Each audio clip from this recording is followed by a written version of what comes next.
அதான் நானே தூக்கி போட்டேன். டேய் உனக்கு என்ன மெண்டல் அடி? ஆமா மெண்டல் தான். ஏ தெரியாம கல்யாணம் பண்ணிக்கிற மாதிரி நடிக்கிற?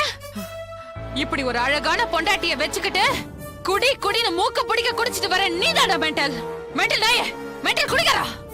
என்ன மெண்டல் சொல்ற?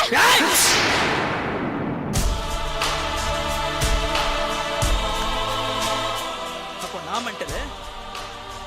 மெண்டலா? மெண்டல் என்ன பண்ணும் தெரியுமாடி உனக்கு?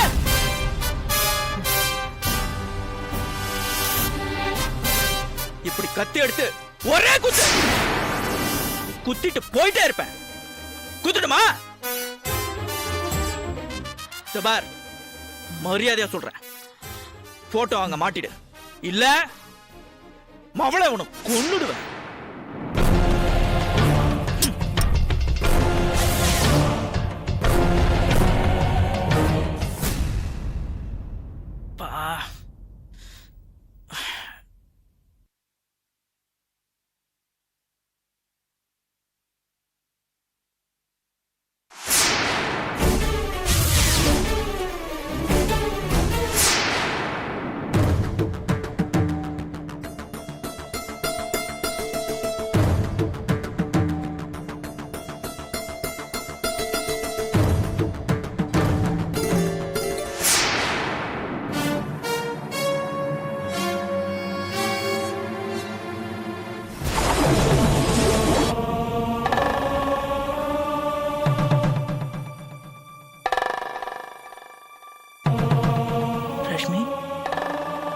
ரஷ்மி,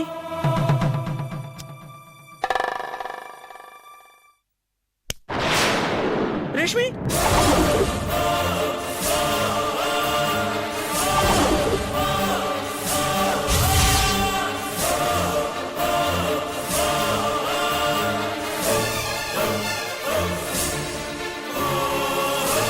என்னப்பா உண்மையிலே குத்தி கொன்னுட்டியா? ஐயோ சார் சார், நான் எதுவுமே பண்ணல சார், நான் எதுவும் பண்ணல சார்.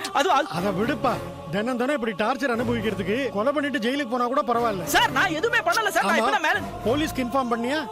சார் நான் எதுவுமே பண்ணல சார். இப்பதான் சார் நான் மேல இருந்து இறங்கி கீழே வரேன். நீ கவலைப்படாத, நீ இப்ப ரொம்ப டென்ஷன்ல இருக்க. போலீஸ் மேட்டர்லாம் நான் பாத்துக்கிறேன், விடு. சார் என்ன சார் நீங்க சொன்னா புரிஞ்சுக்கவே மாட்டேங்கிறீங்க. நான் எதுவுமே பண்ணல சார். சார் நான் சொல்றதை கேளுங்க சார். திரனா திரனா திரனா திரனா திரனா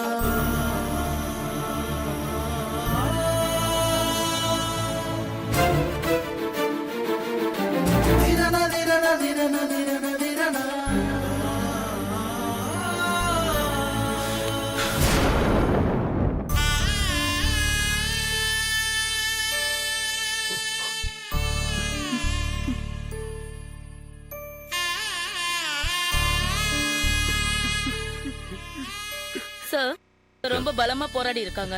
வெறியோட ஆழமா குத்தப்பட்டிருக்காங்க. நீங்க பாடி அனுப்பிடுங்க. நான் ஈவினிங் பக்காவா போஸ்ட்மார்ட்டம் ரிப்போர்ட் கொடுத்துறேன். Okay doctor, thank you. Okay sir.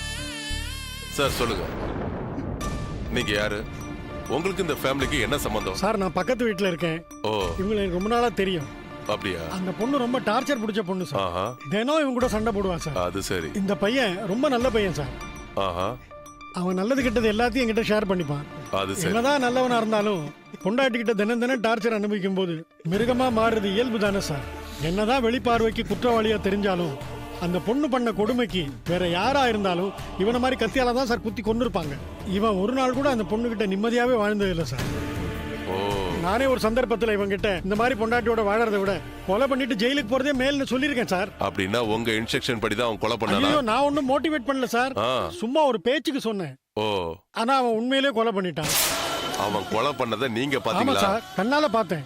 ஒரு வாட்டி அவன் கத்தியால குத்திட்டு ரெண்டாவது வாட்டி குத்துறதுக்கு ஓங்கும் போது நான் உள்ள வந்துட்டேன் சார். என்னடா பாவி இப்படி பண்ணிட்டேன்னு கேட்டேன். அவன் பதட்டத்துல உளறான். போலீஸ்க்கு சொன்னியாப்பான்னு. அதுக்கு நான் மோட்டிவேட் பண்றவனா இருந்தா நானே உங்களுக்கு போன் பண்ணி வர சொல்லுவேனா சார். சார் என் பையன் சுப்ரீம் கோர்ட்ல லாயர், என் பொண்ணு மதுரையில டிஎஸ்பியா இருக்கா. நாங்கெல்லாம் சட்டத்தை ரொம்ப மதிக்கிறவங்க சார். எனக்கெல்லாம் பொய் சொல்ல வேண்டிய அவசியமே இல்லை. நான் என்ன பார்த்தேனோ அதைத்தான் உங்கள்கிட்ட சொல்லிக்கிட்டு இருக்கேன். இதையே நீங்க கோர்ட்ல கேட்டாலும் நான் சொல்லுவேன் சார்.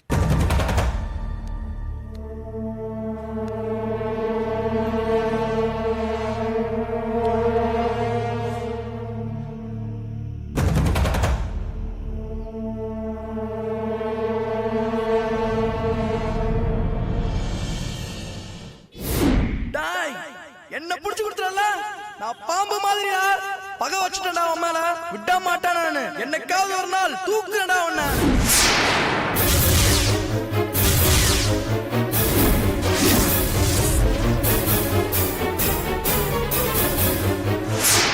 டேய் டேய் டேய் நில்றா டேய் நில்றா ஏய் நில்றா யோ கான்ஸ்டபிள் டேய் நில்றா போய் பிடிங்க மரியாதை நில்லு சார்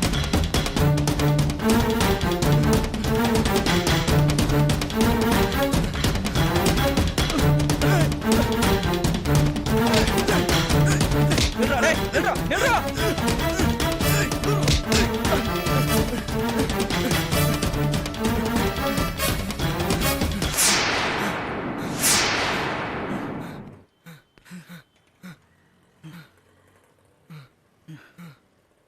வாடா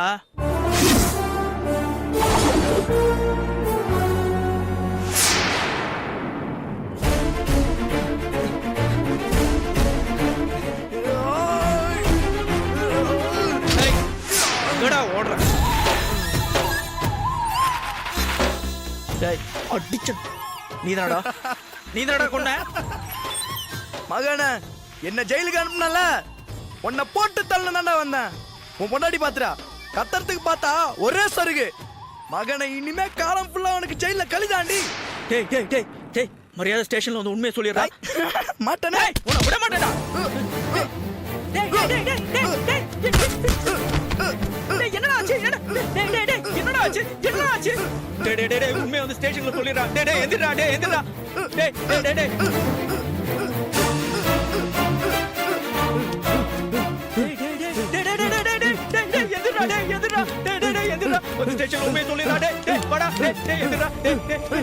மரியாதை போலீஸ் வந்து உண்மையை சொல்லிடுறா டேய் என்ன காப்பாத்துறா டேய் நான் மாட்டி பண்ண இல்லனா டேய் டேய் எந்திரா டேய் எந்திரா டேய் டேய் டேய் அச்சோ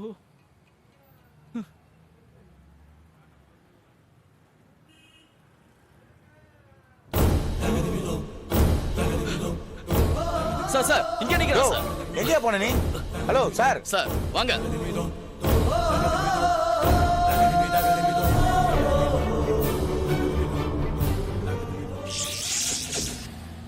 காவல்துறையினரால் சமர்ப்பிக்கப்பட்ட ஆதாரங்களை ஆராய்ந்து பார்த்ததிலும் அனைத்து தரப்பினரின் சாட்சியங்களை தீர விசாரித்ததின் பேரிலும் குற்றம் சாட்டப்பட்ட உதய் தனது இரண்டாவது மனைவியான ரேஷ்மியை திட்டமிட்டுதான் கொலை செய்தார் என்பது சந்தேகத்துக்கு இடமின்றி உறுதியாக நிரூபணமாகிறது. எனவே குற்றவாளி உதய்க்கு ஈபிகோ செக்ஷன் 302 படி மரண தண்டனை விதித்து இந்த நீதிமன்றம் தீர்ப்பளிக்கின்றது.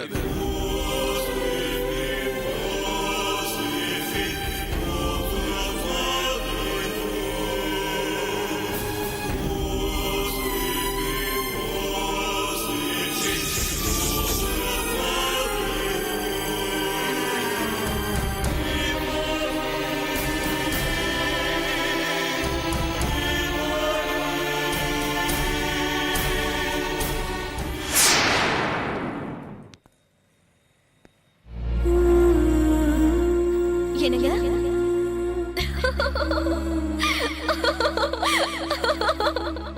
வாங்க வாங்க உங்களுக்காக தான் காத்துட்டு இருக்கேன் வாங்க